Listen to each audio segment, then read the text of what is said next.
কোটা সংস্কার আন্দোলন চলাকালে পুলিশের গুলিতে নিহত হন বেগম রোকেয়া বিশ্ববিদ্যালয়ের শিক্ষার্থী আবু সাইদ। অন্তর্বর্তীকালীন সরকারের প্রধান উপদেষ্টা ডক্টর মোহাম্মদ ইউনূস তার বাড়িতে যান। শনিবার সকালে হেলিকপ্টার যোগে রংপুরের পীরগঞ্জের জাফরপাড়া বাবনপুর গ্রামে যান তিনি।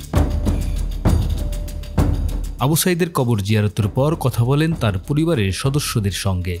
এরপর আবারও কবরের পাশে গিয়ে প্রধান উপদেষ্টা বলেন, আমরা সবাই আবু সাইদ। আবু সাইদের মা সবার মা। এটা আবু সাইদের বাংলাদেশ। এই বাংলাদেশে কোনো ভেদাভেদ নেই।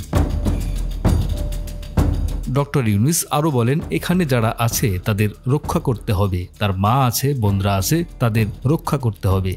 এ সময় ডক্টর ইউনূসকে কাছে পেয়ে কান্নায় ভেঙে পড়েন আবু সাইদের বাবা মকবুল হোসেন। অশ্রু সজল ছিলেন আবু সাইদের মা এবং পরিবারের অন্য সদস্যরাও। এর আগে শনিবার বেলা 11টার দিকে পীরগঞ্জের জাফরপাড়া বাবনপুর গ্রামে পৌঁছান ডক্টর ইউনূস। ডক্টর ইউনূসের আগমন ঘিরে শুক্রবার থেকে নিরাপত্তা ব্যবস্থা জোরদার করা হয়। সেনাবাহিনীর সদস্যসহ আইনশৃঙ্খলা বাহিনীর অন্য সদস্যরাও সেখানে অবস্থান করেন, তবে পুলিশের উপস্থিতি লক্ষ্য করা যায়নি।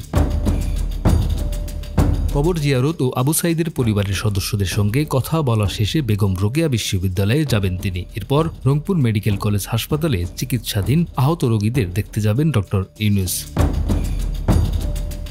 ডেস্ক রিপোর্ট, আমাদের সময়।